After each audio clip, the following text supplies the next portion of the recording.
conventional versus holistic. I think I agree with that. Now it's your turn, babe. Sorry. So yeah, I mean, I really agree with all of that. I don't there's still so much that needs to be understood. I think people are definitely genetically predisposed. So there's that.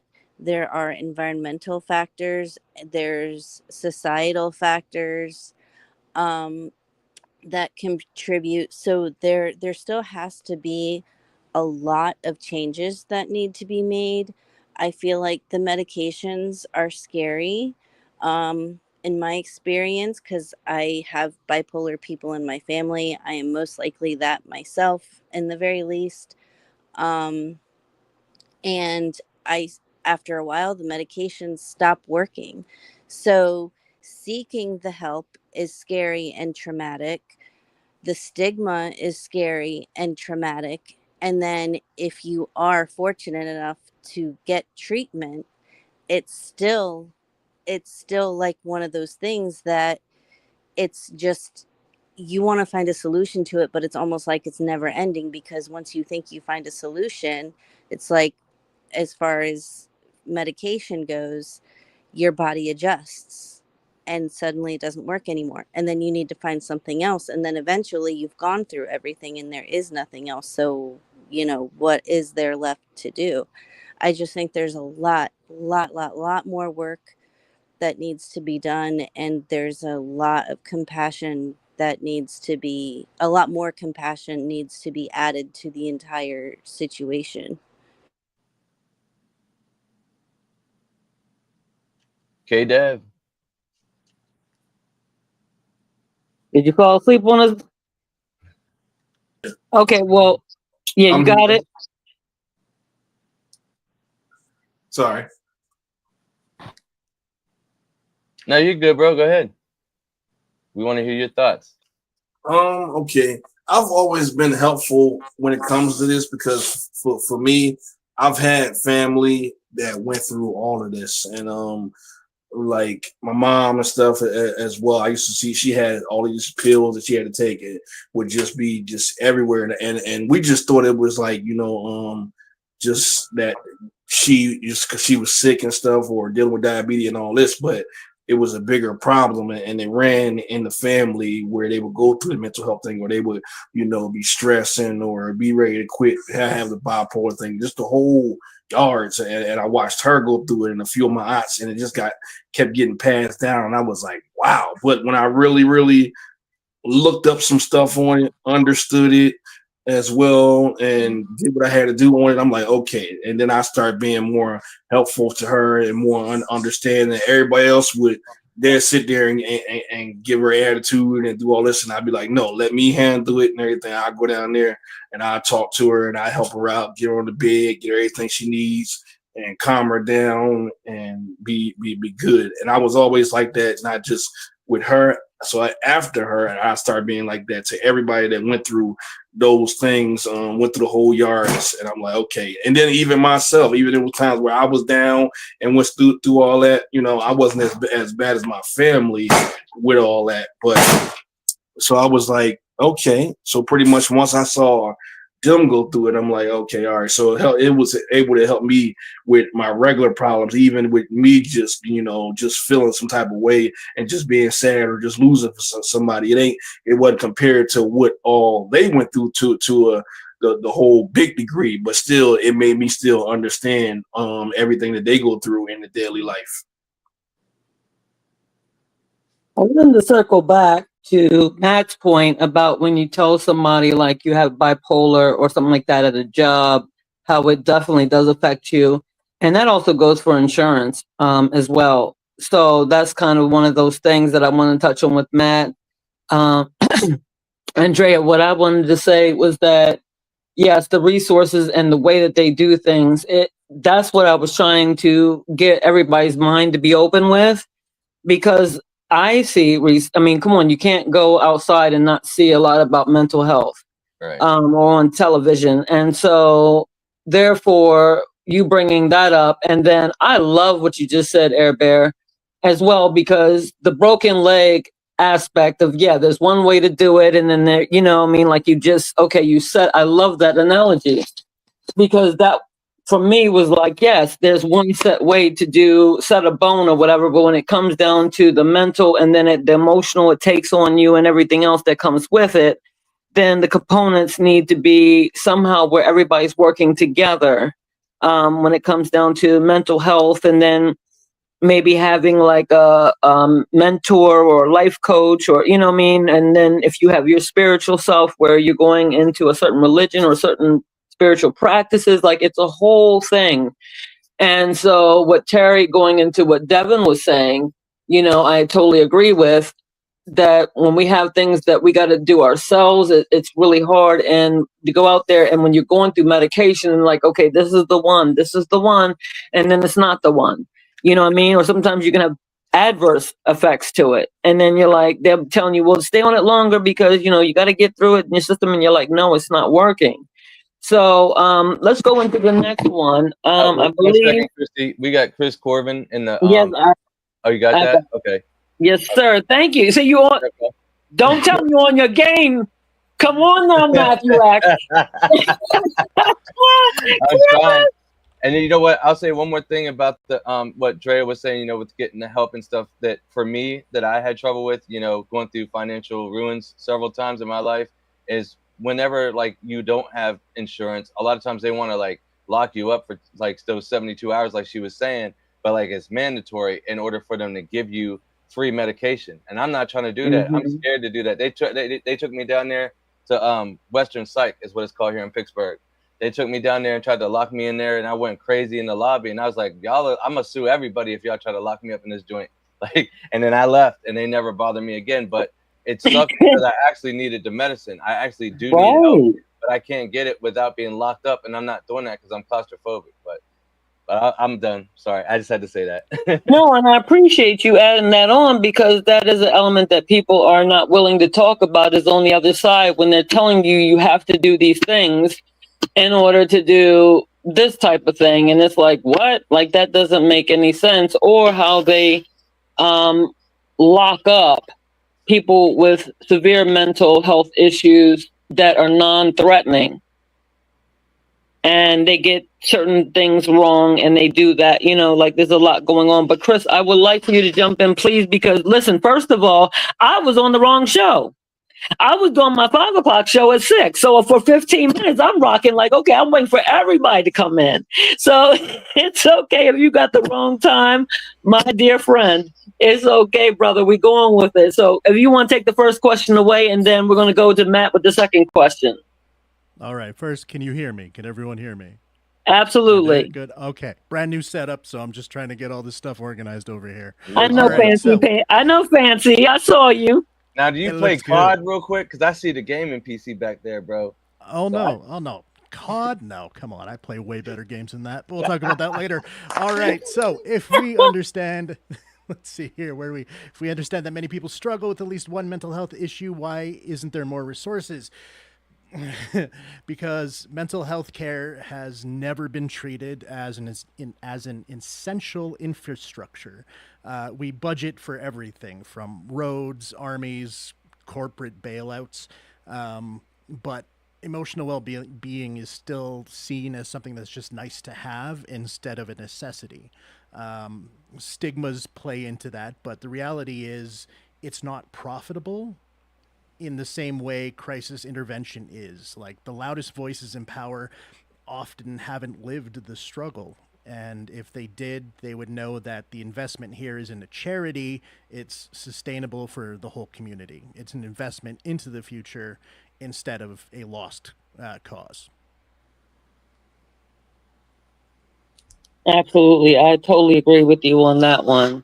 So Matt, take it away. Do you believe that the treatment places / facilities in the USA and Canada are well equipped to treat severe mental health issues? Now, we've got our Canadian in the house. So we are going to first. Let me go ahead and hear from you, Chris, and then Matt, take it away because we're all in America, and so we need to know from Canada point of view what's going on. Not even close. I mean, it's a little better in Canada, I believe. Like there are incredible professionals, but the system as a whole is still very patchwork. In Canada, you get the benefit of some public coverage, but the severe cases are often met with long waits, inconsistent follow-ups. Like if you don't have the cash, you're going to get left out. And that kind of goes regardless of where you are. Like, you know, down in the States, it's very much tied to income and insurance. Here, that does play a factor, but a lot of it has to do with availability. You know, both systems tend to treat symptoms in isolation rather than looking at the person's full environment, trauma history, support network, doing all of that stuff. But yeah, no, it's it could be a lot better. There needs to be a lot more focus on that as far as I'm concerned. And, you know, hopefully we'll get there soon. I feel Yeah, like you just hit the nail on the head right there.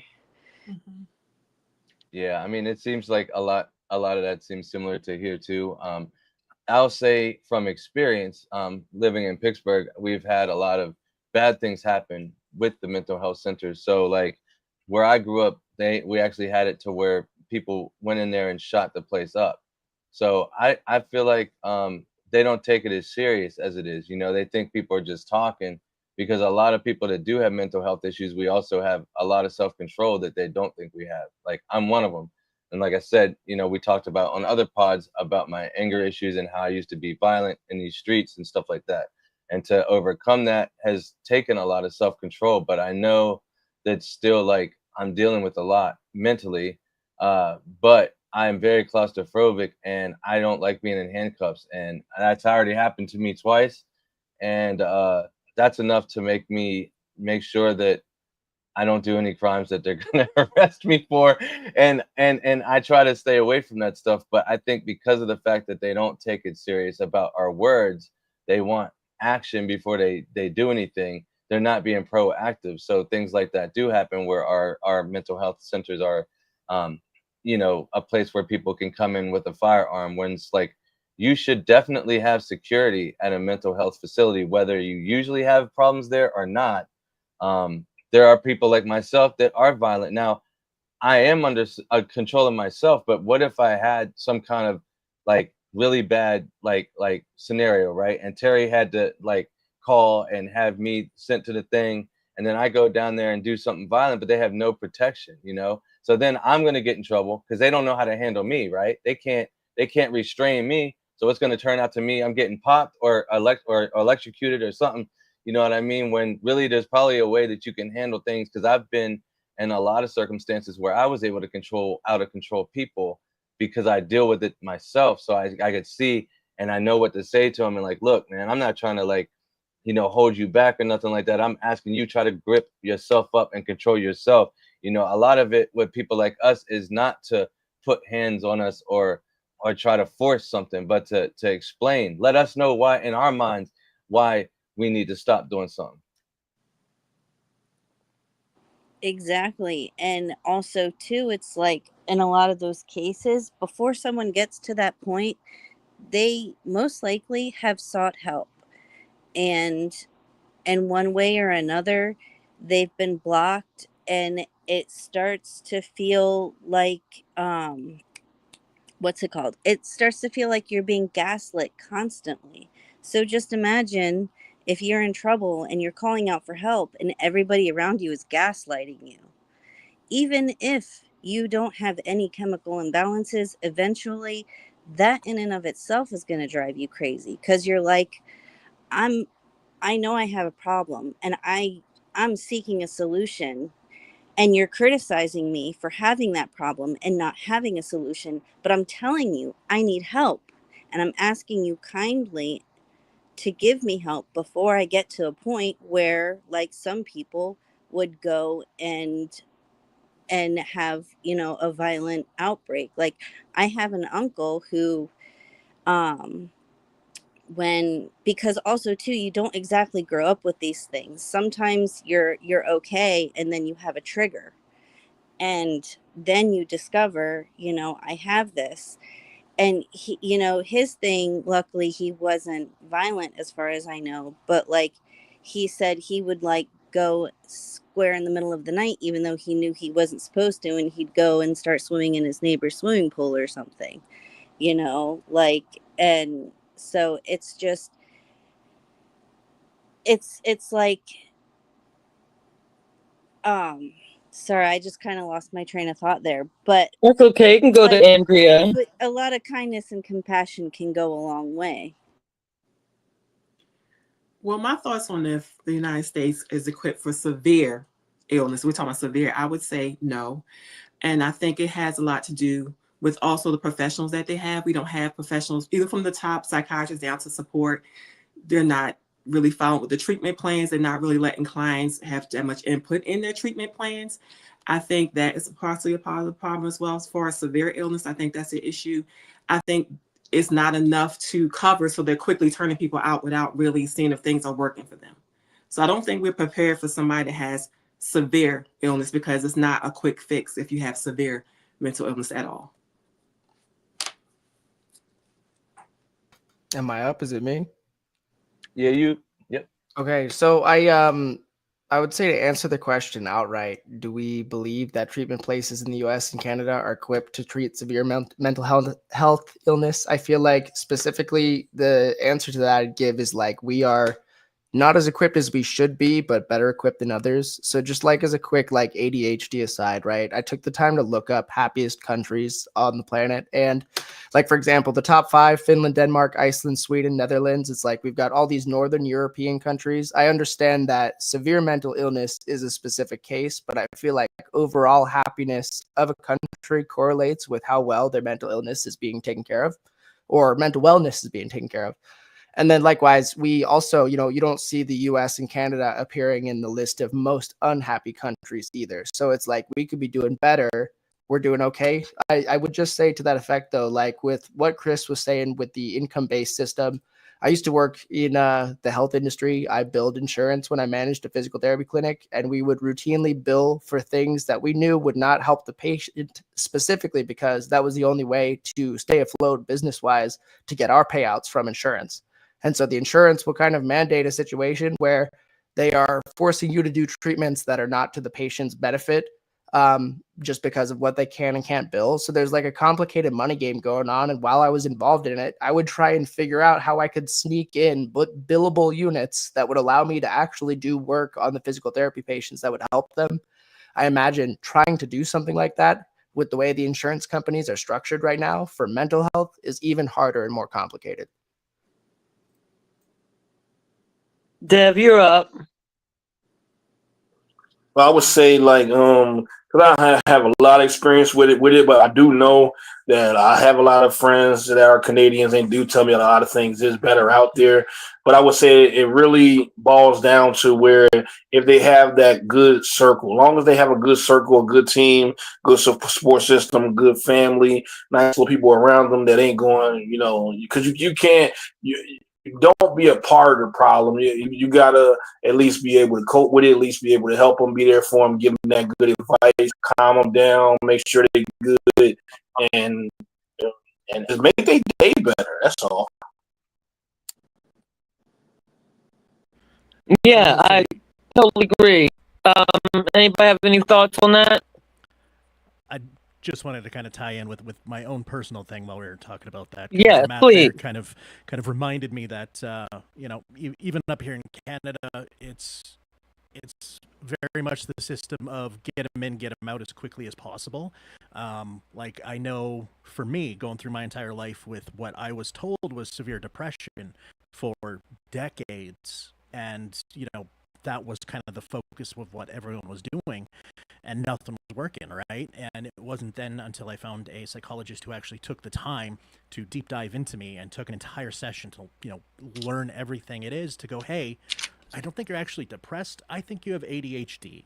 And I was like, no, I don't. What are you like that? No, there's no way. And we did the tests and we did everything, and sure enough, that's what the problem was. So I got on the ADHD medication and literally changed my life. It helped the depression. It helped every possible thing that I had been dealing with for 33 years of my life, and completely flipped it all. Like, I would not be where I am. I probably wouldn't even be alive right now had it not been for that one doctor who took the time to say, hey, let's figure out exactly what the problem is. Because everyone else was just pushing me in to get me out. It's like, nope, this is kind of what it looks like. That's what we're going to go with. You know? Anyways, that was it.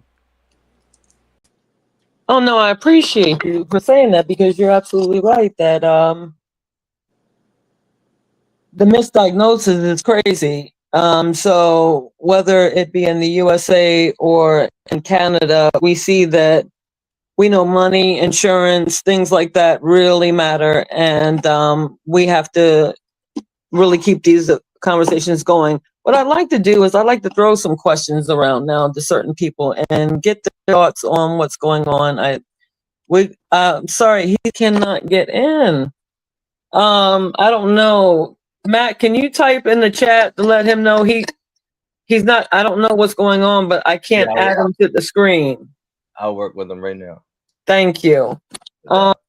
So let me go ahead and ask you, Andrea, do you believe it's a wise decision to equate homeless people with mental illness? Absolutely not. That, to me, that doesn't make sense. Mental illness doesn't pick a genre of people. That's not the case. I think a lot of times when you are homeless, it's kind of exasperated because when you're trying to get into a living home facility or something like that, mental illness can get you in there quicker. But I don't believe because you're homeless that mental illness automatically goes with that. I don't believe you can be a millionaire and have severe mental illness. That doesn't really matter at all. So I don't agree with that at all. And you know why I bring it up, everybody. And so with these new laws that are going in, I just wanted to ask people, because we know that the homeless people are being pushed into mental facilities now to get them off of the streets of every city in every state. So with that, Air Bear, I'd like to hear your thoughts, man.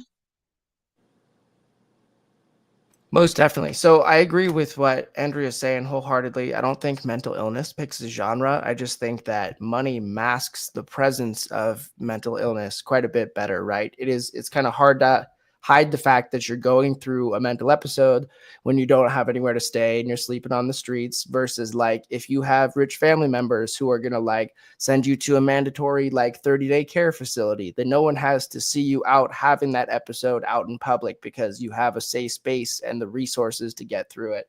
I feel like mental illness, I do feel like, however, it is more likely to make a person homeless, but I believe the mental illness came first, and that the result of it was kind of like they're fighting this uphill battle against their physical difficulties without the resources available that other people might have for the same battle. I agree, because if you're not high functioning, it won't present at all. It just won't.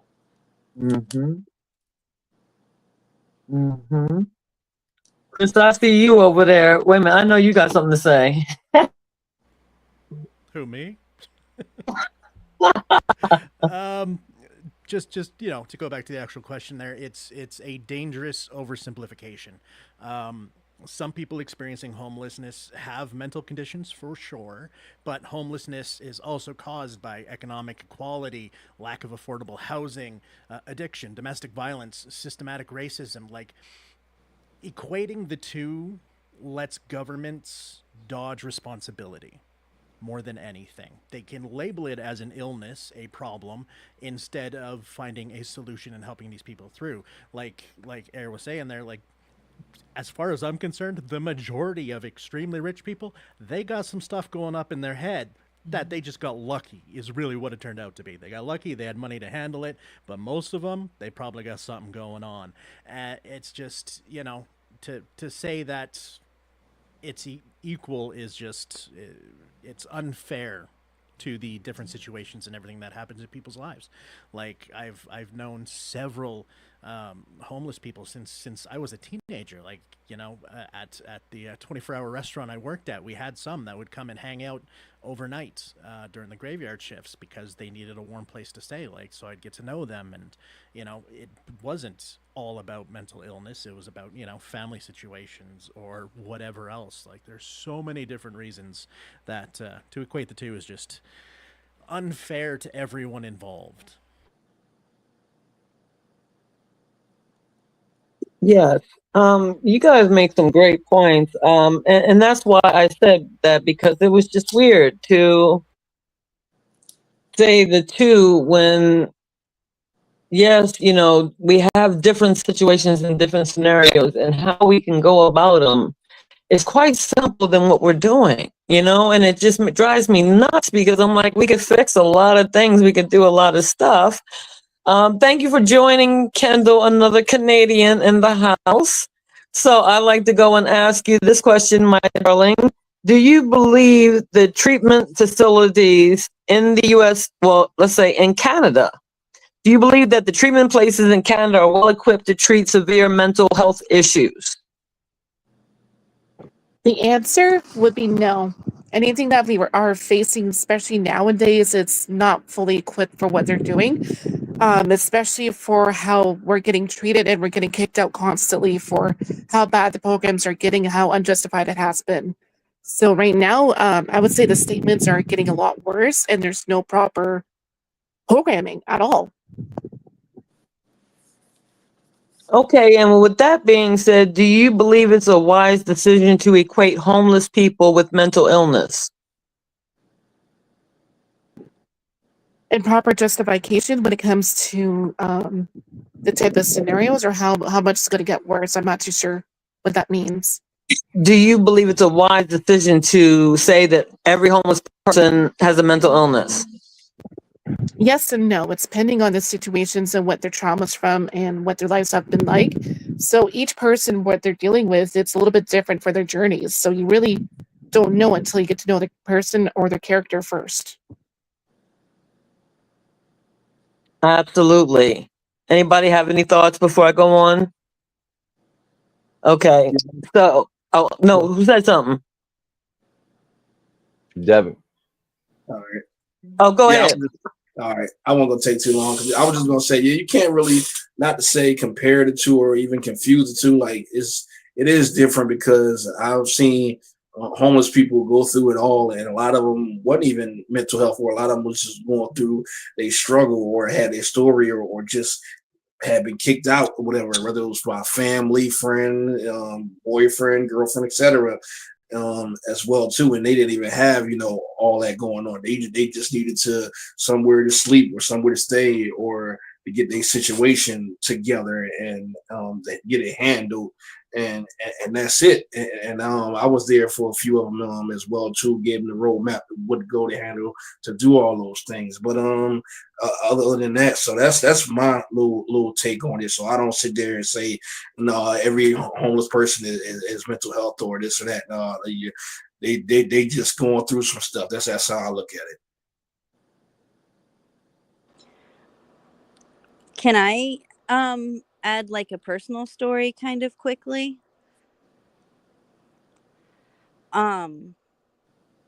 So my father, he was homeless when he passed away. He owned his own business. He was very smart and mechanically inclined. And when he married my mother, it just kind of, his life just took a complete downhill trajectory. I'm pretty sure he was also born in the late 40s. So the stigma for mental illness was even worse than it is now. So he literally had no help. Our entire family turned away from him, except for my grandmother, but she passed away when I was 7.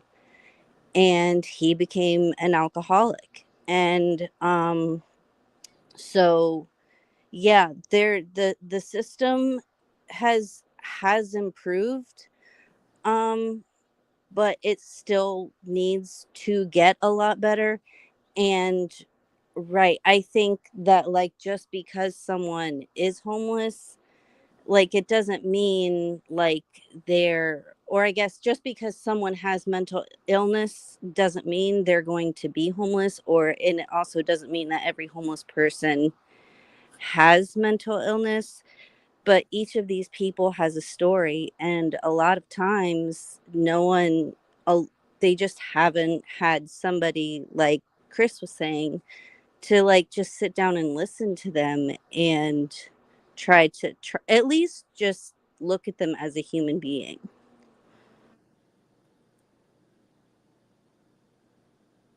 Thank you for that.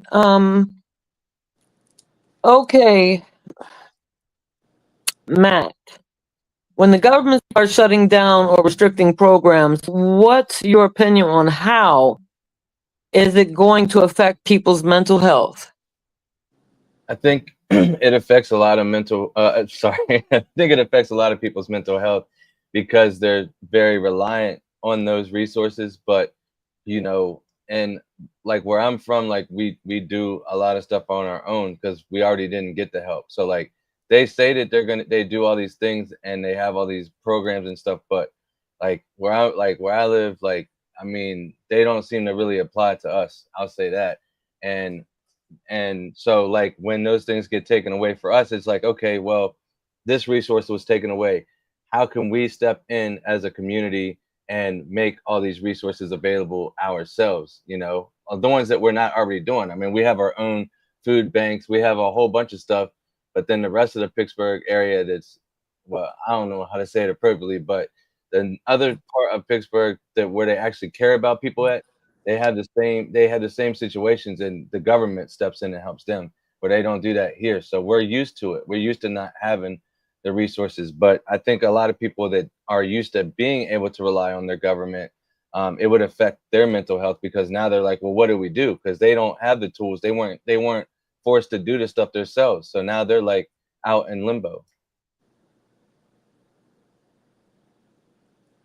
Andrea?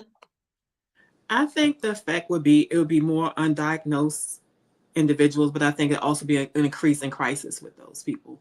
I think there will be probably increases in the ER because they're not resources. So when someone is going into crisis, because you want to kind of stop that in the beginning before it becomes a crisis. I think it'll be an increase with that if the resources are taken away. I think that would be the effect. You're right about that. That's why I had to ask that question. Go ahead, Air. Well, so I'm just curious.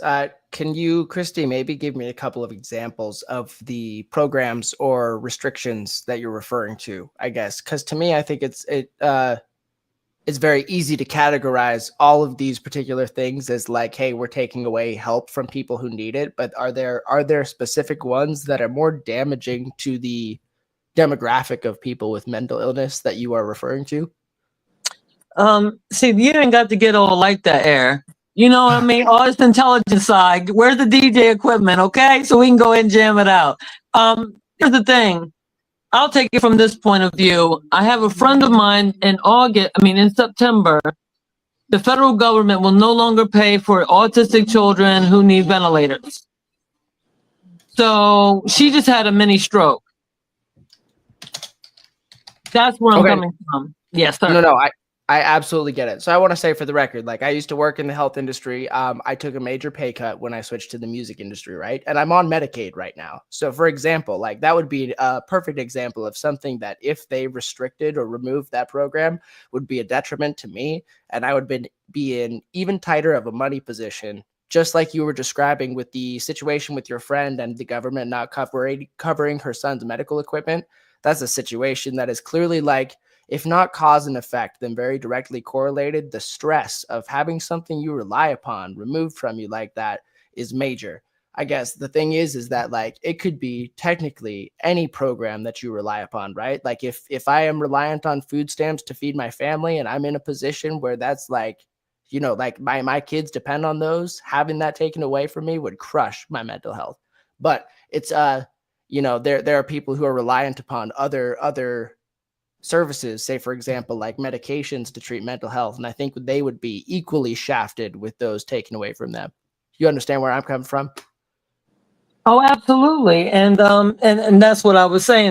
You're absolutely right. Those were the examples as I was talking about, because with her mental health of finding out they were about to do that, when her daughter at times need to go to the hospital, then they put on the ventilator and they're praying for her to get well, because it's not just autism that she has. Her daughter has not just autism, but it has a physical component that comes with it. So just knowing about that caused her to have a mini stroke. And it was just like devastating to me, because I'm like, oh my gosh, and that's why this question I prepared. So thank you so much, Air.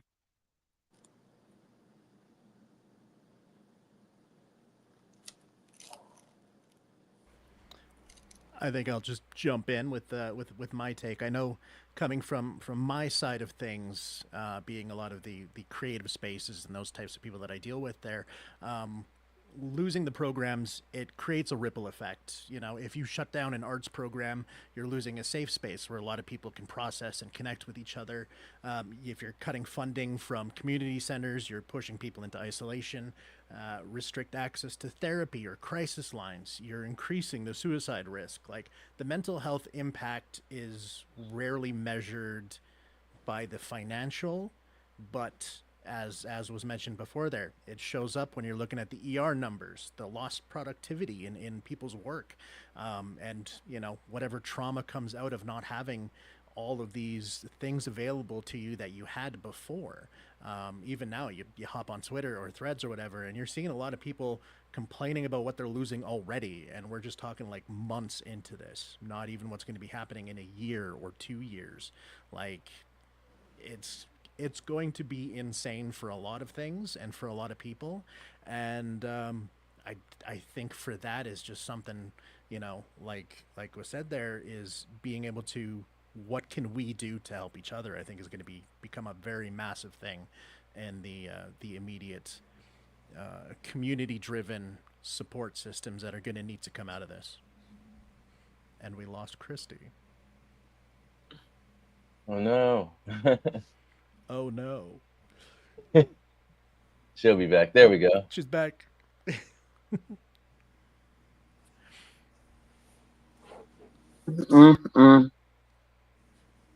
This daggone thing. So, Chris, you were saying, and I got booted.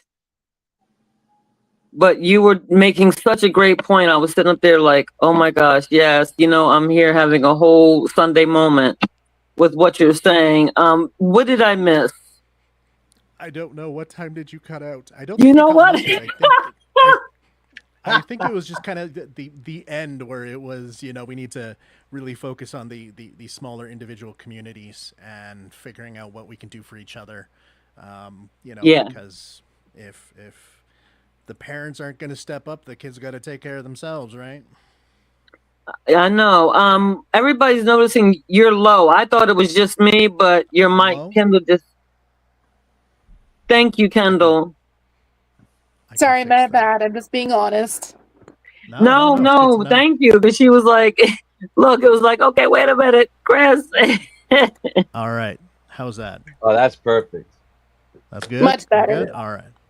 Good. Absolutely. There we go. So, let us keep it going now, because I want to go ahead now. I did kind of do that in a whole thing. Kendall, we're going to go to you, and then I'm going to throw it around again. What was the question? I might have missed it. No, that's okay. When the government starts shutting down or restricting programs, what's your opinion on how it is going to affect people's mental health? Oh, it's definitely going to make things more drastic and more hardships for the people, especially when it comes to our mental health and well-being, because we're always looking forward for some sort of provision, because we're always reliant for society to help us out no matter what the outcome may be.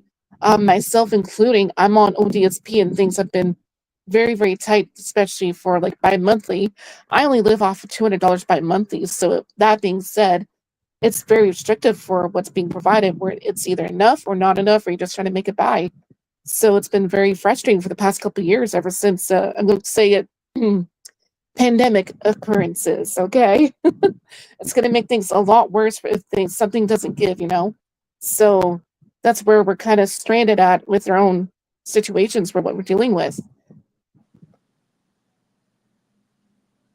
I absolutely agree. Did anybody else have anything that they wanted to add in before I go on? Okay, how do we brace for uncertainties in life? Take it away, Matt.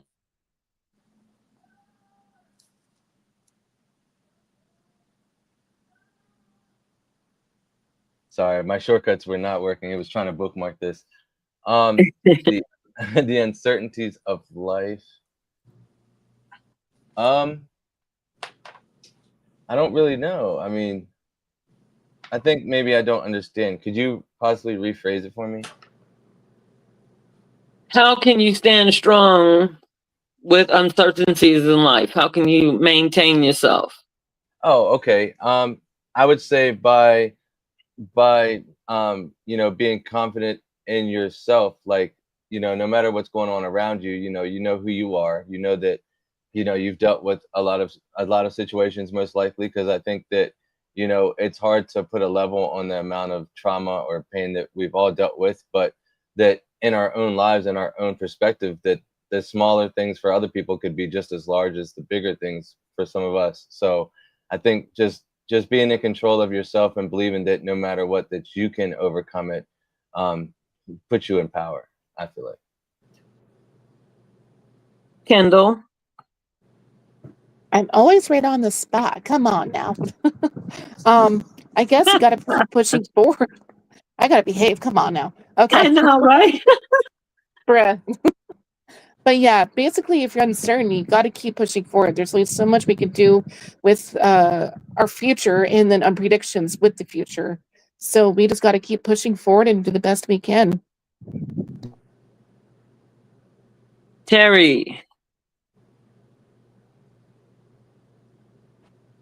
Sorry, somehow my screen got zoomed in and I couldn't find my mic button.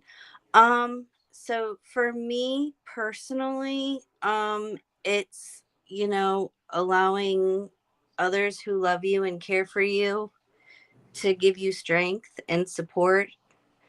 It can be hard for a lot of people when they felt alone their whole lives.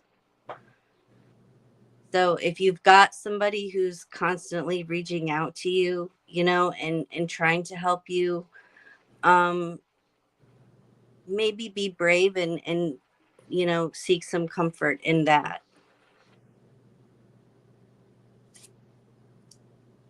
Air? Sure, let's go. So I recently navigated the depressive episode and felt compelled to read a self-help book. Have you guys heard of Feeling Good? It's about cognitive No. cognitive behavioral therapy. I highly recommend, and it basically operates from this principle of our thoughts dictate our feelings, even if we can't perceive that, right? So one thing I learned a lot about it is that people have these like cognitive distortions and ways that we see things in an unhealthy way that lends us towards feeling bad and like negative mental health outcomes, like, say, for example, like anxiety about uncertainty. And so like what I learned in those moments is to kind of like question what I'm thinking. Like, for example, I'm feeling uncertain, right? But like any of you guys in the chat, do I know for a fact that you guys are not going to feel uncertainty as well? Has that stopped any of you guys from doing what you wanted to do, right? Therefore, it would be unrealistic of me to think that I could predict uncertainty when nobody else can. So my anxiety comes from this unusual weight of responsibility and thinking that I should, for some reason, be able to handle uncertainty when other people can't, or when none of us can. And that's kind of a hard thing to digest for some people sometimes, but it's really helped me a lot. What I would say though is one thing that keeps coming up that I think is vital is just like community and friends. It's like you need to surround yourself with people who will uplift you and support you when you're going through those moments and be willing to pay it back when they themselves are in need of that same kind of support. Brilliant. Chris? Yeah, I knew that was coming. Like psychic, man, I'm telling you. For me, it's about building internal and external anchors. Internal is kind of, the self-awareness, the creative outlets, and the emotional regulation tools that are extremely important. Like, before you can do absolutely anything else, you have to be able to know yourself and know where these triggers are coming from. Like me, I suffer heavily from rejection sensitivity dysmorphia. So I have to know what a spiral looks like and how to properly control that when it does, and how I can break that loop. Because if it spirals, man, that's going to get bad. And, from there, it's your external stuff, your community, your chosen family, mentors, spaces where you feel grounded is extremely important.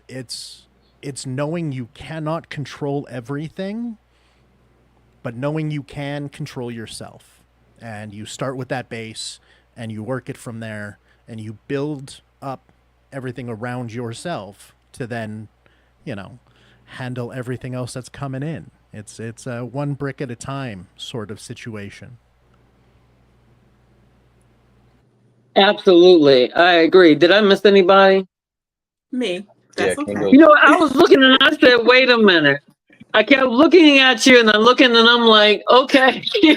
I'm so sorry, my dear. For me, I like to integrate positive routine in my foundation. So I'm really big on mind, body, and soul. So what I do when I'm positive, it just trickles down when I'm in an uncertain space.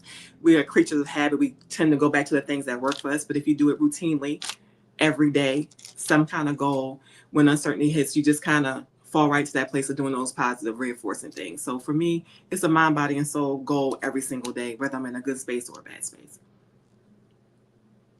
You think that that's how we should approach things, Andrea? Is that from that space? I do, because we are creatures of habit. If I every single day get up and say I pray every day at 4:30, which I do, or good day, bad day, or I work out when I'm anxious, which I do, good day or bad day. When uncertainty comes to me, it doesn't really hit me like that because I'm already in a routine of that positive reinforcement, so it doesn't hit me the same way as if I wasn't doing those things every day. And sometimes we don't do them every single day, but it's going to be routinely within my week to have some kind of positive foundation for me.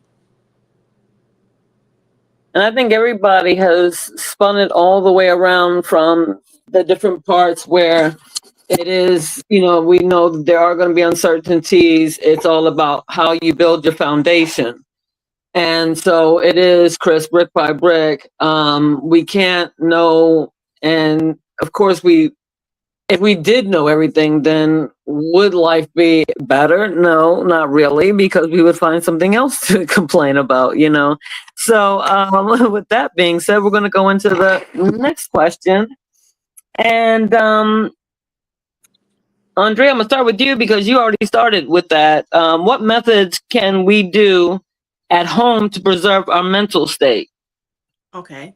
So it depends on what method you would like to use. I'll start with art therapy method. I'm an art therapy practitioner. So that would be music, writing, painting, or it could be mind, body, and soul. It could be meditation. It could be walking.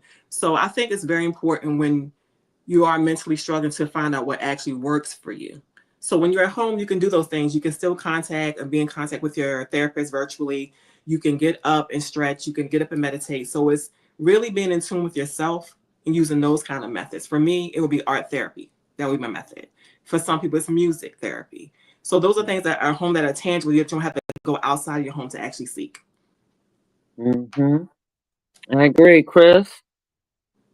Yeah, well, I think even going back to Andrea's previous comment about routine is so important for absolutely everything, like especially for us ADHDers. The one thing we hate the most is routine, and it's the one thing we need the most. It is so important. And as much as I really hate to say, because it's cliche as hell, but positive thinking is so important. Like positive reinforcement constantly, even if you're faking it until you make it, it will eventually become part of who you are. Like I used to be an extremely negative individual, extremely, and I had to, lie to myself to convince myself I wasn't, and eventually it just kind of turned into being more positive about absolutely everything, including in the bad times and in the rough times. Limiting the amount of doom scrolling you're doing, extremely important. Stay off of social media, man. It's gonna get you. Having your own sanctuary, a safe place for you to go, for you to hang out, for you to just be yourself, super important. With people, without people, whatever.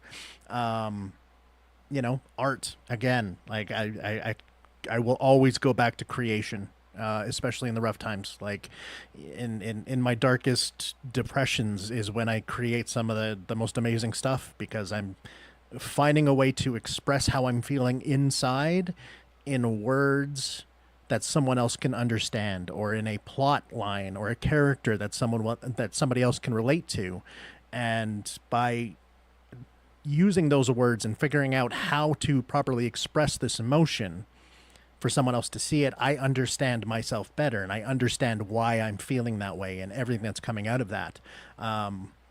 Just being open and being yourself and letting yourself be not okay is perfectly okay. Oh, see, that's why I love you. Oh my goodness. Okay. Let me see. Air, I went to you. Not quite yet for this Oh. one, I don't think. But yeah, I could do this one all day, right? So I mean, like, I'm obligated to say on behalf of my health background, I feel like good places to start is like diet, exercise, and trending towards the closest towards sobriety that your mental health can take. And what I mean by that is, like, for example, like, I have prescription THC. I use cannabis regularly. I use it as a medicine, right? I don't feel like it's a negative impact to my mental health, but for other people, it could operate differently. Same thing with prescription medication, right? Like, I know plenty of people who do not have ADHD who still use ADHD medication for the enjoyment of it. It doesn't personally click with me because I use it for keeping myself on task at work, and I don't necessarily see it as like a great party drug. But what I want to say to that effect is, like, I think to be a clear-headed and healthy and feel good about yourself is a really good way to start preserving your mental state, but then it expands out from there, right? Like, when you're in a rough spot, I'd like to try achieving micro tasks, right? Maybe I am too down to take on like an especially high profile project, but I can still go take a shower, like wash the dishes, do my laundry, simple things that let me do like the little like achievement unlocked dopamine boost to my brain to help me get through the rough spots. And likewise, ultimately, I think this one has come up with everyone so far. I've heard no bad suggestions yet, by the way, but creative expression, top tier. It's taking that destructive energy and channeling it back into something creative. There's nothing quite as gratifying when you are in a slump as having the time and the motivation to build something beautiful out of it.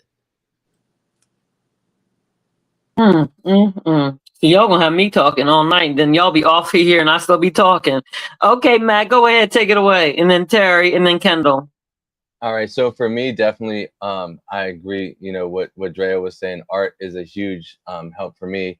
Obviously, a lot of you know that I don't have my rap name up today, but I'm 3XG Spitz, and I do a lot of music to help me with my mental health. A lot of the music that comes out of me is because of things I've been through, or because I want to help people. Now, when it comes to like artwork, like drawing and painting and stuff, that is very helpful for me because I either draw how I feel or I draw how I want to feel. Like sometimes I'll draw something silly to make myself laugh. And either way, the art is great. And I think that everybody should try that. Even if you're not an artist, just try to draw something and try to do something with art and see that part of your brain that maybe you're missing out on something that's really inside of you that you never knew was there.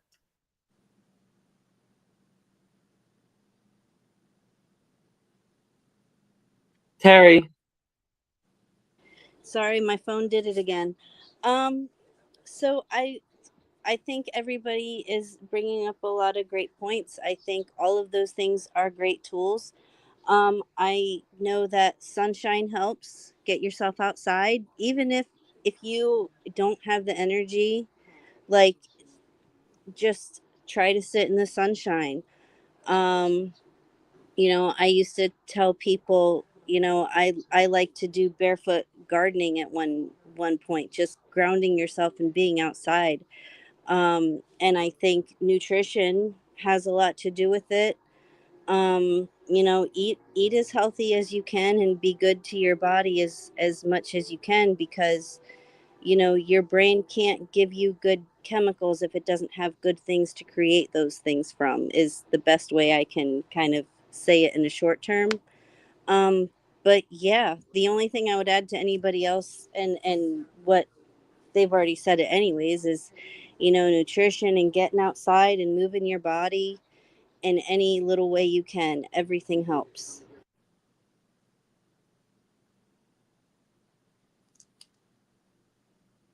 And Kendall, I think it's your turn now. Oh, me. Okay. Well, I was just listening to everything else. All the suggestions are amazing, by the way. I'm pretty much a creative myself, and I push so hard just to get my self expressions out there for being a musician and artistry and everything else in between. Try to find new hobbies like photography, going for walks. I can mention horseback riding, the fact I'm in Canada and I can do what I want. No, I'm just joking. Not really.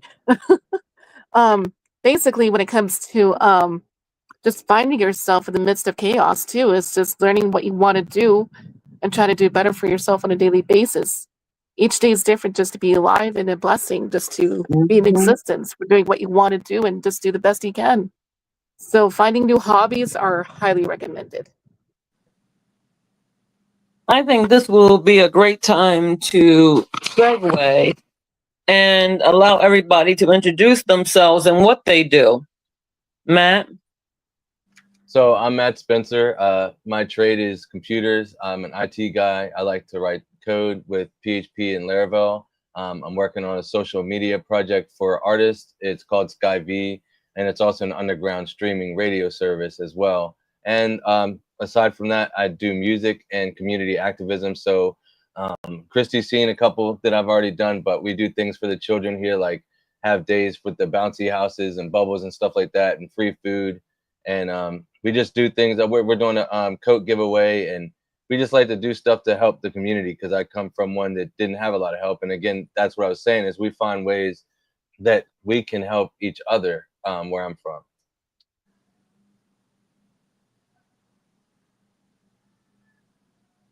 Okay, this one is just going straight down the line. So Andrea, then Air Bear, Terry, Chris, and then Kendall. Hi, my name is Andrea Leger. Everybody just calls me Drea. I am a certified art therapy practitioner, a certified Reiki healer. I'm also a life coach. I'm also a sexuality and relationship coach, a poet, and also an author. At this time, I'm actually creating shows where I'm doing storytelling. I'm also going around doing workshops to empower women and men. At this time, I'm working on a creative coloring book that incorporates sense to help with anxiety, depression, social anxiety at the moment. And right now, I'm just traveling the world trying to heal. Love it. So, you guys, my name is Aaron. I go by Air Bear Online. I am a performing DJ. I've been doing a lot of gigging recently around the Salt Lake City area. Also, an avid producer and audio engineer with a variety of odd jobs in the past, including like playlisting, online music review, lots of music adjacent jobs. I don't have a lot of opportunities in my field to get involved with a whole lot of community stuff, and I'm looking to change that. I have some friends in the more how do I put it, like higher authority positions who are working on some interesting projects. Like for example, a friend of mine, Justin, started this thing called the Sober Industry Connect, where he was trying to help a local small business that deals in botanicals by throwing events there that allow people who are like exiting the party life to still meet other professionals in the scene. And I really like what he's doing for that, because I think like the nightlife industry can be very, very destructive to some people. Like I was one of those people at a different time in my life. So I really, my goal is just to do some hopefully incredible things for my own music, and see if I can share that with other people. Am I next? Hi, I'm Terry. You guys are so awesome. I'm just like blown away by you guys. So I don't feel like I've done much. I was in early childhood education for 17 years, primarily with infants and toddlers. I kind of worked around with everybody, but up to age 12, but consistently, my age group was 6 weeks to 2 years. And I loved it. It was so rewarding to have the privilege to watch these children learn and grow and explore the world. I worked for nearly 10 years in children's ministry, in the church that my last childcare job was out of. So I was there, 6 or 7 days a week most of the time. And that was really fulfilling. We did a lot of community work. We would meet with like as children's ministry, we would meet on Wednesday evenings and Sundays with the kids, and Wednesday evenings was more activity oriented. So we would make homeless care packages. And we were in Frederick, Maryland at the time. That's where I'm from.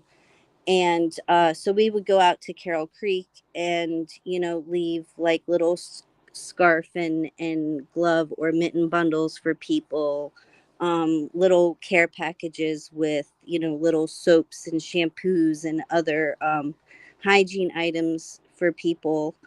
And we would collect items for like the local entities that would help homeless and things like that. Homelessness and kids are things that are near and dear to my heart. So, but now I just primarily just support Matthew 3XG Spitz and what he does, and I stay at home with him and our daughter. That's amazing. Spending your life helping kids is just like, I don't know if I could do that. I got two of my own. I don't know if I could do any more than that. Well, all right. And you're the best person, I would say. All right. So my name is Chris Corvin. I am a multidisciplinary storyteller, author, and multimedia producer. I run the House of Void Productions and Press and the nonprofit Creative Catalyst Cafe, where I create spaces for independent artists to connect, collaborate, and get their work seen and helped with. I host a podcast that I've been doing now for a couple of years, over 150 episodes, where I deep dive into creatives in every industry because I don't like to stick to one genre. I like it all. My work blends writing, podcasting, live events, concerts, and community building. I run a publishing company that publishes a bunch of books, including my own, which is why I started the publishing company, was so I can publish my own stuff. And at the heart of it all, my mission is to amplify voices, build platforms for underrepresented creatives, and make sure art and community remain accessible and sustainable to all. Yeah, and that's me. Kendall, you're up. Oh boy, I don't know if I can compete with that. Well, maybe, depending on the day, right?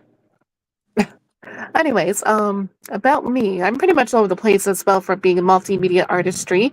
I'm from Canada, Ontario, North Bay, and way further northern artistry with all that stuff too. I'm self-publishing. I'm on social platforms for music, illustrations, and teaching artwork, and helping out with a lot of homeless communities as well. I'm always involved with multiple church programs, whatever it may be. I'm pretty much there. Yeah, I'm pretty much a survivor from chronic illnesses as well, and I put myself out there, do the best I can each day. So anything else I probably forgot, I'll mention it later. Oh, like the Unseen This is why I write it all podcast. I know, right? Like Kendall, you forgot to say about the Unseen Twisted Truth podcast. You see, I knew I forgot something. I'm also from the Unseen Twisted Truth podcast with Miss Kimberly as well. That's how we got acquainted with the beautiful people like you, and I'm happy to be a part of it.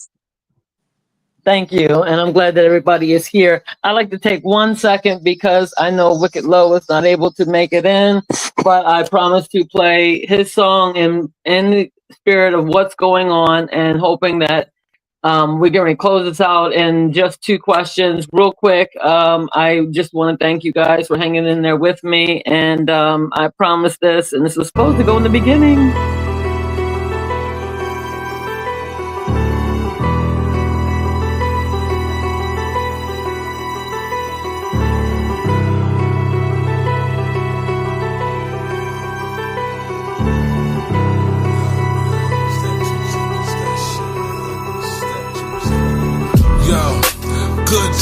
bad times. I pray Allah got my back at all times. Counting my blessings, the days that I'm stressing, I'm guessing the lesson to me is just, well, I don't know. I take the good with the bad, and I'm happy and sad, and I'm angry and glad, and I keep moving left till I find my place of my life when I can die in peace. A lie in the streets, I'm focused till I'm laying deceased. I'm praying my peeps together when they pray over me. I lost a lot of good friends to a lot of stupidity. Shit that could have been fixed, damn, fucking killing me. And even more to death, and all the love ripped away from my heart. I should be dead myself, feeling empty inside. And I'd rather write about it than talk about it to someone who don't know nothing about it. Fuck, I look like paying a shrink. With my life compared to theirs, I'm a devil child, running your bricks. Tell them the real exorcist is right here in the street. With all your lost and forgotten children, so don't speak, it's cool. I know a lot of y'all won't understand me. I never contemplated really giving up like me. Go to sleep, wake up, hoping for death like me. They go to work with a fake smile, niggas just like me, huh? Friends, lost a lot of love, and I don't know how I'ma handle. Gotta count my blessings and my lessons, but my life is still in shambles. I lost a lot of friends, lost a lot of love, and I don't know how I'ma handle. Gotta count my blessings and my lessons, but my life is still in shambles. Be careful what you wish for, be steady on your feet, or you'll be losing this war, you'll be facing defeat. The struggle in the world keeps pulling and pulling, it's pulling away from me. And if I keep trying, I might just fail, this mission is not complete. But in my mind, I'm a fighter, I'm always bringing the heat. And if I die from the trying, I know that my life was OP. But I'm a creep, I'm a loser, and people call me a freak. Hey, hey, I can see why they all shelter when I'm walking down the street. You're so afraid to see what's deep inside of me. The more I open up, the more you're pushing me away. I wish that I could be just what you want from me. The more I try, the more you keep pushing my love away. Our love was destiny, but it's a broken piece. The more I open up, the more you're pushing me away. I wish that I could see those things you want from me. The more I try, the more you keep pushing my love away. Lost a lot of love, and I don't know how I'ma handle. Gotta count my blessings and my lessons, but my life is still in shambles. I lost a lot of friends, lost a lot of love, and I don't know how I'ma handle. Gotta count my blessings and my lessons, but my life is still in shambles.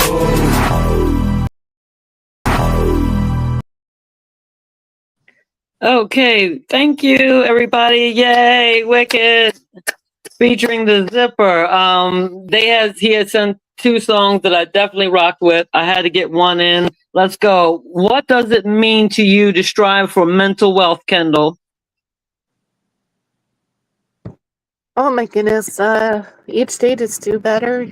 At least you have another day to wake up to be alive, and that's a blessing on its own. Terry? I would just say what I did was I tried to live a life that helps other people because I see that the world needs it. Okay. 3XG Spitz. I would say, the same thing, like trying to live a life that's different, that doesn't affect people in a negative way, because a lot of things that we can do, or a lot of things that we do, we don't pay attention to how it affects other people. So, it definitely matters. Our choices do affect everyone. So living a life where you put everybody's like things that people need into consideration is important, but just don't let it take over you. Don't put it before yourself necessarily, because if you can't take care of yourself first, then you really can't help anyone else. Chris?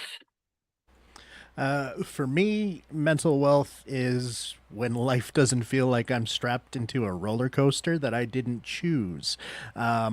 I know there's always going to be up and downs, but I want more of a steady climb and the open view than that gut dropping free flow or free fall.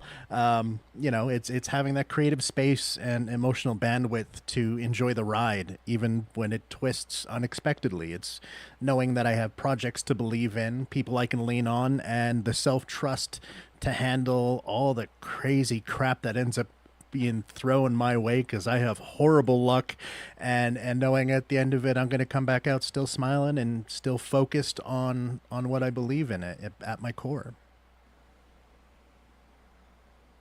Okay, Andrea, and then Air. For me, it will be implementing and executing healthy practices and choosing myself without feeling selfish for doing so.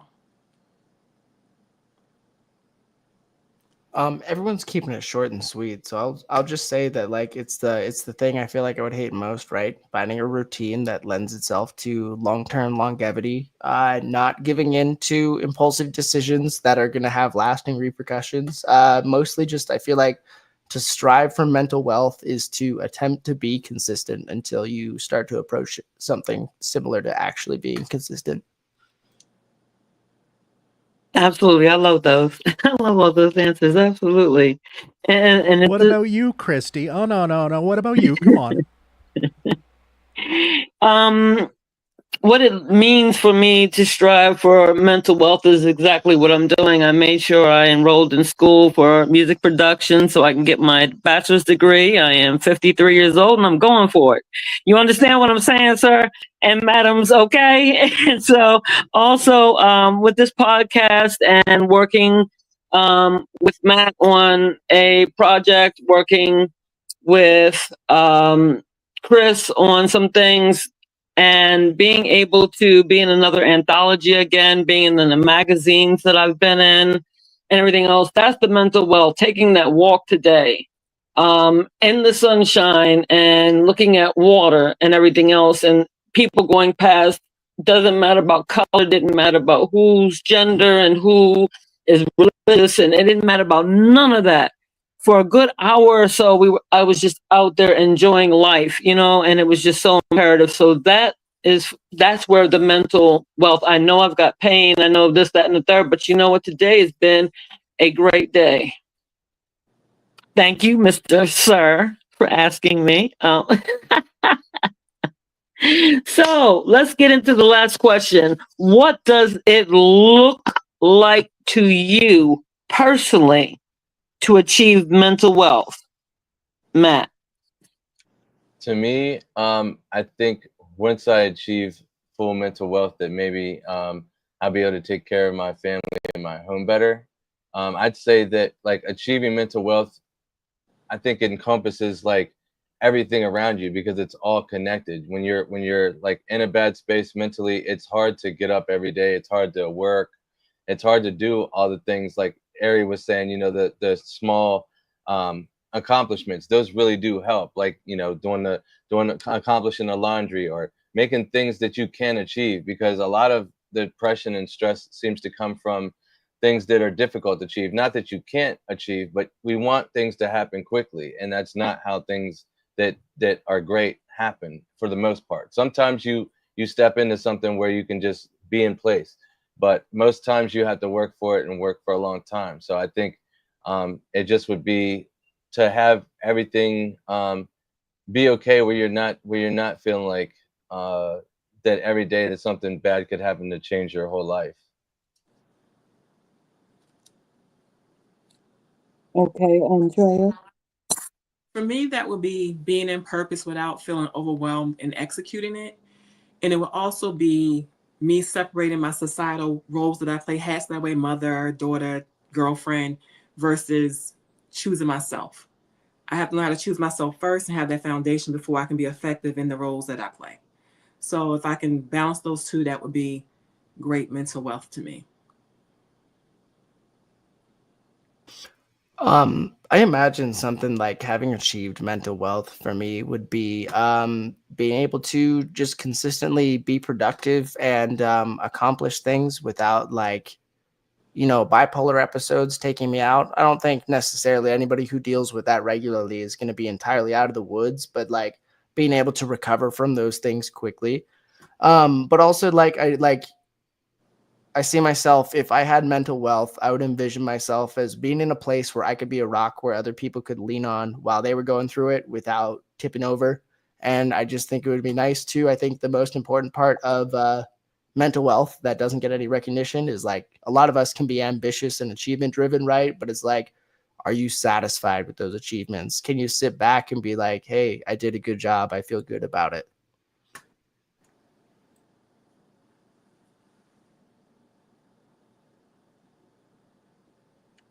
Terry? Oh, there you go. Sorry, I feel like my screen is in a different order than everyone else's.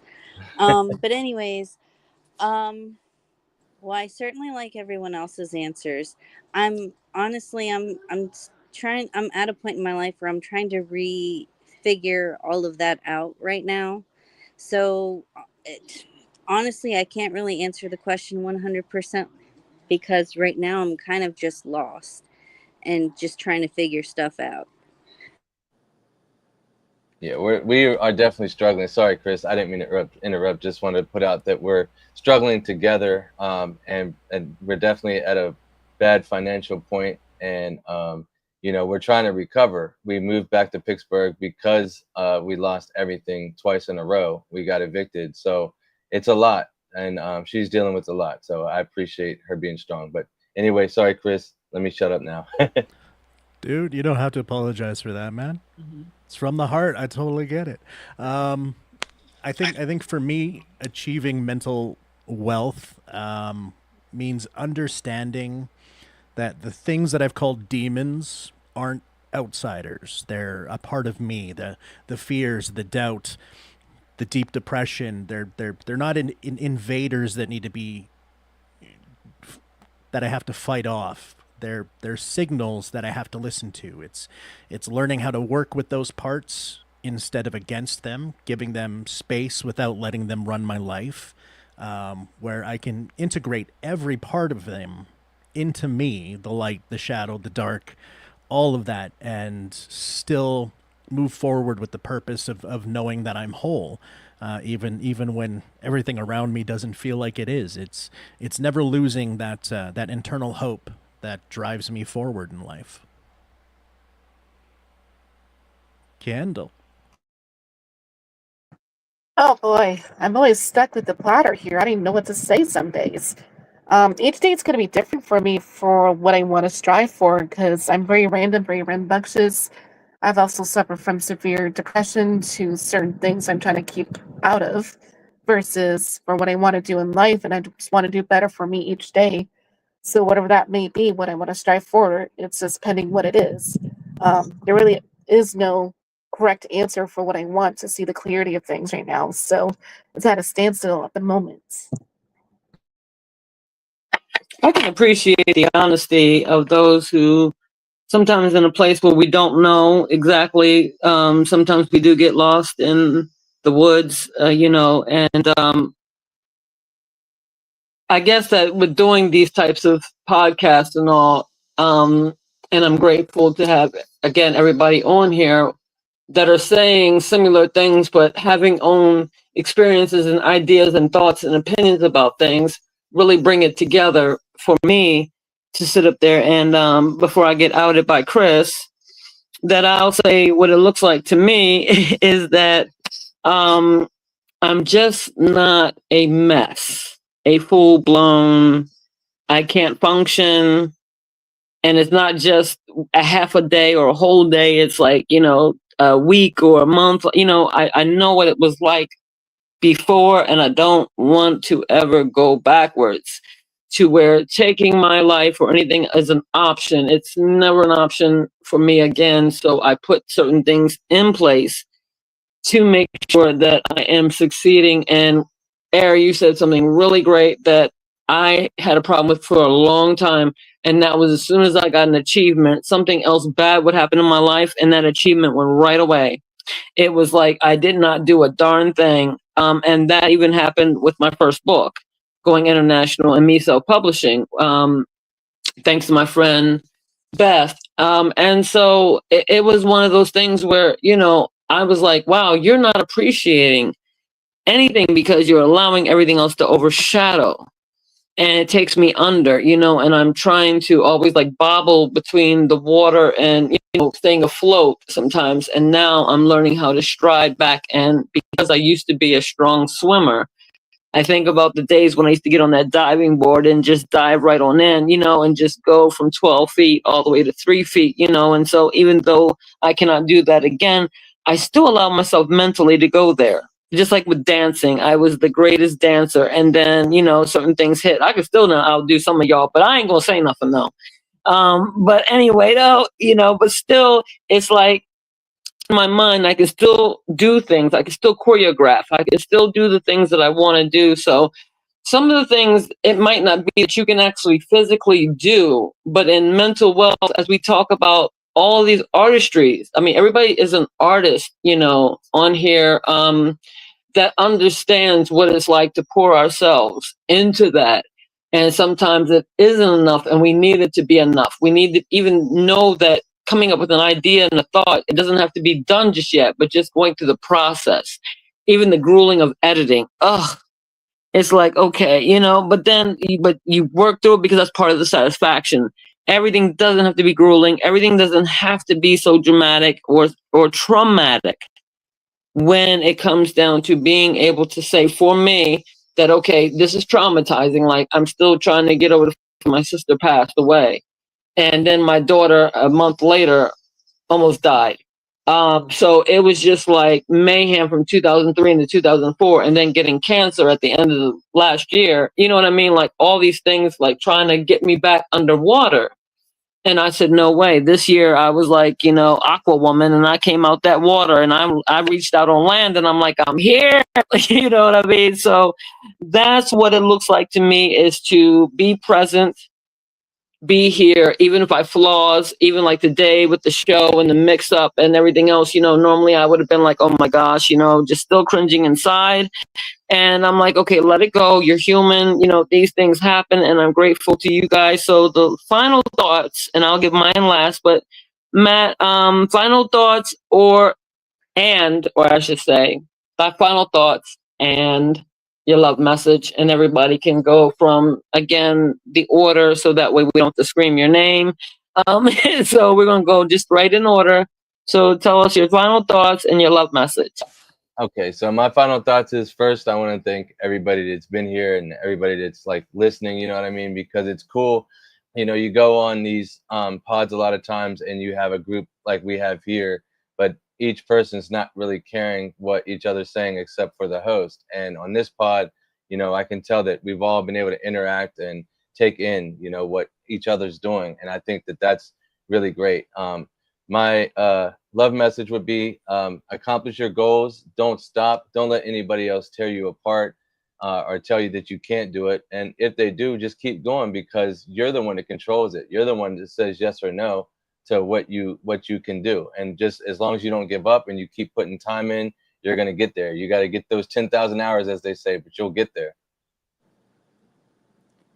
My final thoughts, well, I do want to thank everyone for having me on the show. I appreciate it. I really do. My final thoughts, like, I appreciate the fact that there's a place for mental health to be exposed and healed. It's a great thing, a really good thing. And I'm glad that there's people out there fighting for those who are voiceless, because mental health can be a very voiceless disease. My love message is, choose yourself. Choose yourself first. Learn how to love and pour into yourself first before you can even think about pouring into anything else, any others. So self-love is not selfish love. It's what it says, it's self-love. So my message is to choose yourself.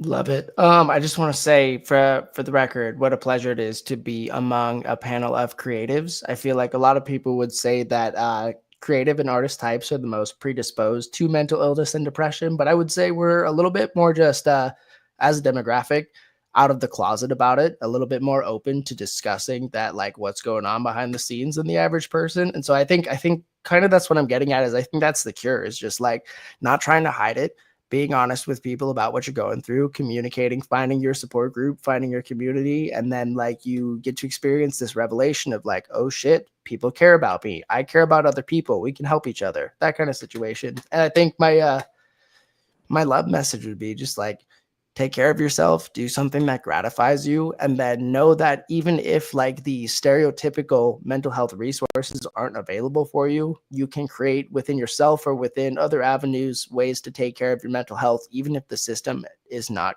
having your back. It's my turn.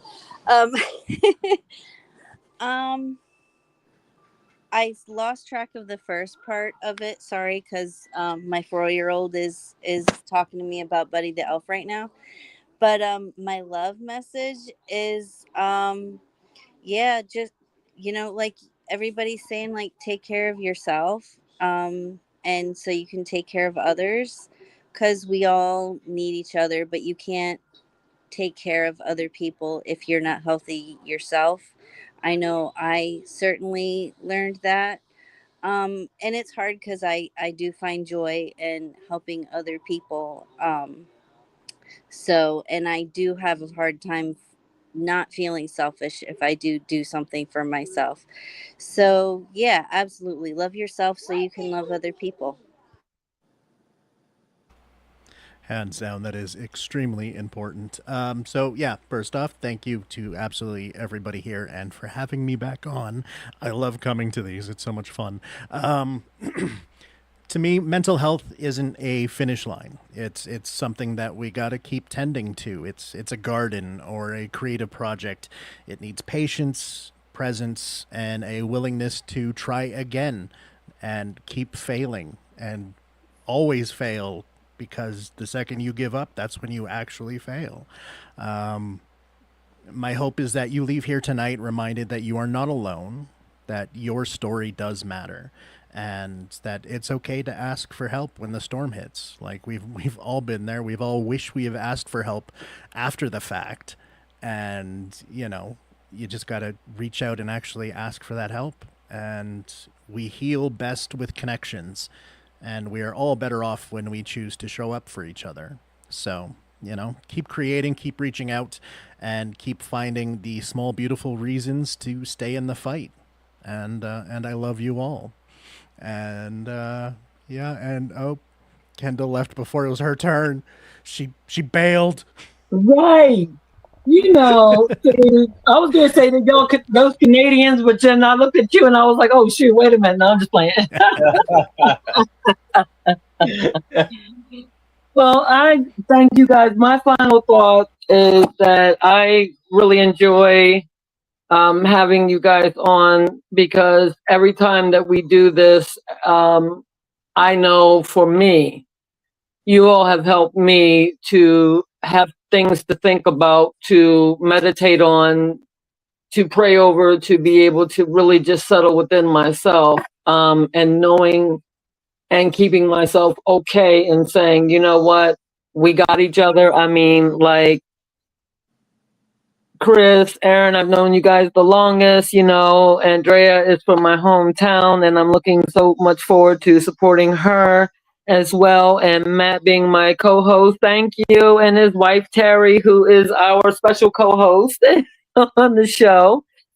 And so I want to say that we don't have enough love messages that are truly real. And so I hope that everyone tonight, from my panelists to my audience, can understand when I say that I love you, and take care of your mental health, and let us all together strive for mental wealth. I do mean it with all my heart, because we can see a brighter day together.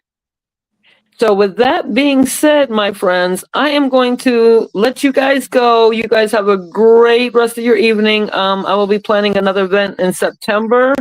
Be looking forward to that. Everybody on Journey and Gems with Farley and Friends. I think I'll be back either Wednesday night or Fire Bars Friday. I'm not sure. I have to see what our meeting looks like tomorrow. I want to thank again Alicia C. Lacey and IMNX Radio FM. I'm going to be plugging it in because we're streaming from it. We're going to be streaming from this, so everybody's going to see you guys. Yes, we're going to the next level, y'all, with Wicked Low featuring Velo's Dog Trouble. Thank you guys, everybody. We're out of here. We are in a day of great warfare. It seems like the war has been intensified, but I speak prophetically. God is going to turn things around in a phenomenal way.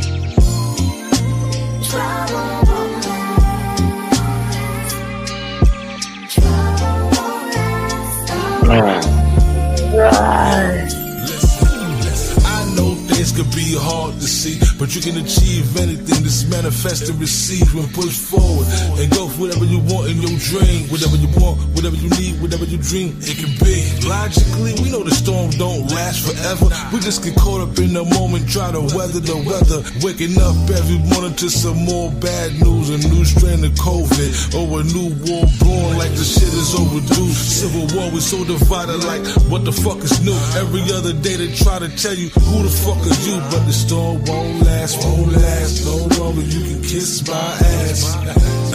I know your troubles won't last, like dark clouds this too will pass. I know your troubles won't last. Oh, speaking for me too, that's why I be high for days saying, hey, trouble won't last.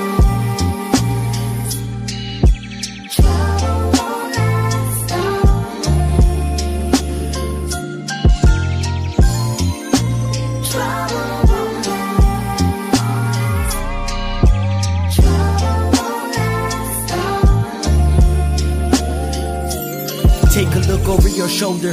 One bad mistake determines the rest of your days. You gotta find a solution, even if it means you have to mix it to maintain. Good or bad days are just a reflection of pleasure and pain. Stuck in the storm, will you make it through the dark or get caught up in the chaos? Faith is barely hanging on. Do you have the strength to carry on? Every day is a lesson from God. Don't forget about the ones that help you get to the top. A lot of people get lost along the way, crippled in faith, became blind, a vision in haze. Death should be the only thing to make you stay in one place. So when you make it through these troubled days, don't forget there was an angel walking with you. Give thanks.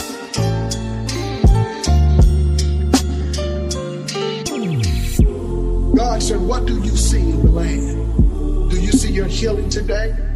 Do you see your miracle today? God is creating a miracle for you today. Somebody give God glory. Trouble won't last. Trouble won't last always.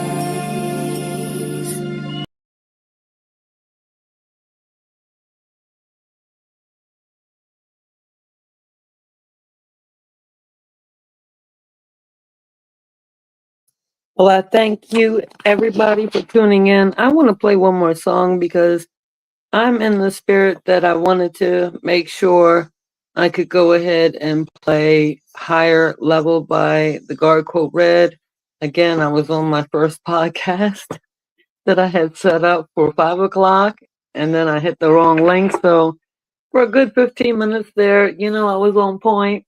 But it's okay, because it was meant for me to play it right now.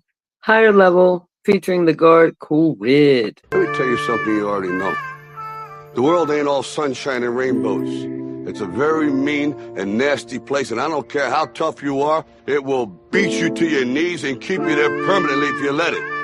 You, me, or nobody is gonna hit as hard as life. But it ain't about how hard you hit. It's about how hard you can get hit and keep moving forward. How much you can take and keep moving forward. That's how winning is done.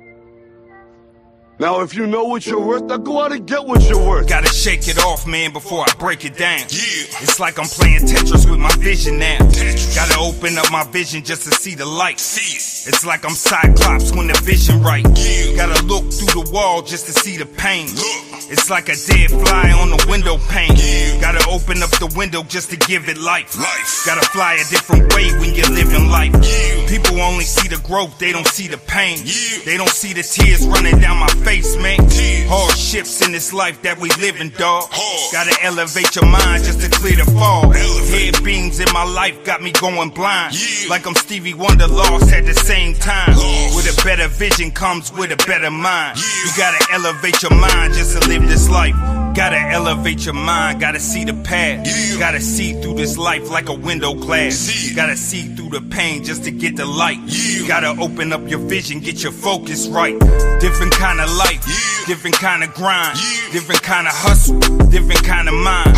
Whole different type of world that we live in, dog. Gotta keep the beams on just to clear the fog. Different kind of life, different kind of grind, different kind of hustle, different kind of mind. Whole different type of world that we live in, dog. Gotta keep the beams on just to clear the fog. It's like you walk by faith, never see the sight. It's like you walked in the room, never hit the light. It's like you put your wings on, never took flight. This a different type of vision when you live in life.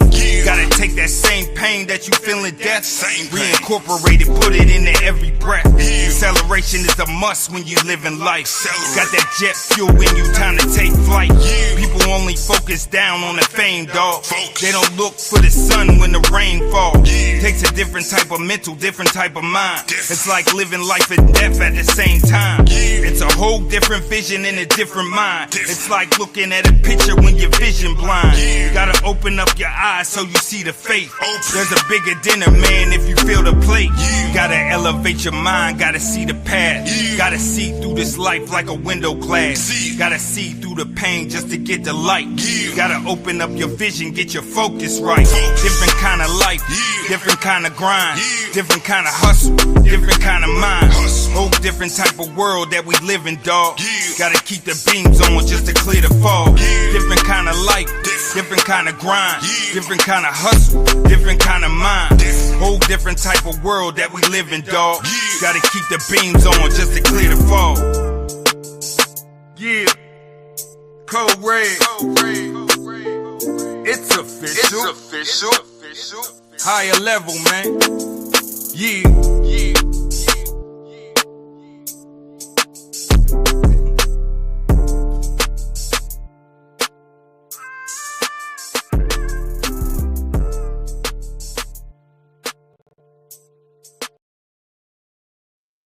I appreciate that music contribution. And now we're going to go in with our last song for the night, Wicked Low, Lord Have Mercy.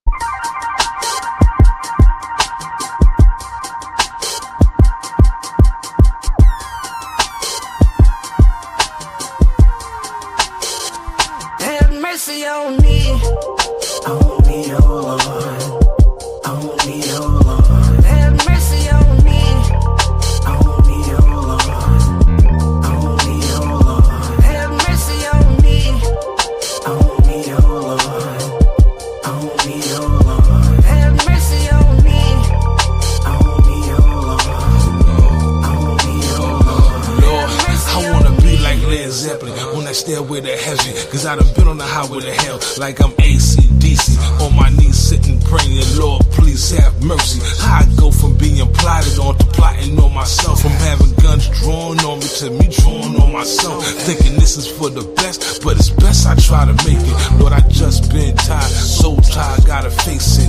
Dad died, the anger built up inside, I'm just lost, drinking more than 18 months later, I lose my mom. The grandmas of 5 months got me screaming out aloud, so much pain in my heart, got me mentally gone. Only time I feel peace is when I'm writing out a song, but I still find time to preach the word of bare arms, cause I don't want the little homies to get out and do wrong. I still lend a hand like he told me to do, but this pain is getting worse. What am I supposed to do? On me, oh Lord. Oh Lord. On me, oh Lord. Have mercy on me, on me, oh Lord. On me, oh Lord. Have mercy on me, on me, oh Lord. On me, oh Lord. Have mercy on me, on me, oh Lord. On me, oh Lord. Have mercy. And after watching Nelda die, who thought the rest would follow? I be stuck with these thoughts, and this grave so shallow. My chest burning like I'm hit from a slug that's hollow. My eyes saw so much suffering, like I'm falling from grace. And I hate the way I've been feeling. ceiling with this look on my face. I pray for everyone around me, and I don't ask for a thing. My shoulder wet from many tears and all the pain that bring. Like I ain't never get enough from all the things I've seen. Can make a good dude suicidal, like I don't know what that mean. A lot of temptation and pressure, a lot of frustration. Feel like my life's a death warrant, and there ain't no mistaking. She impatient and getting kicked. People say I'm forsaken, scared to look up on my eyes like Satan's awakened. Still I drop to my knees, still I give you the glory. No matter what I'm going through, they can't take your love from me. All I ask is when you come to get me, Lord, please have mercy. On me, oh Lord. Oh Lord. On me, oh Lord. Have mercy on me. On me, oh Lord. Oh Lord. On me, oh Lord. Have mercy on me. On me, oh Lord. Oh Lord. On me, oh Lord. Have mercy on me, me. On me, oh Lord. Have mercy on me. On me, oh Lord. On me, oh Lord. Have mercy on me, me. On me, oh Lord. Have mercy on me.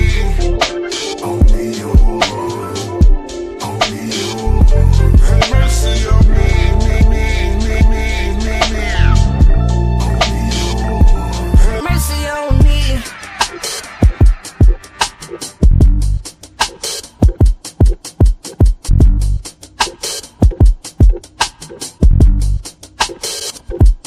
Mercy on me.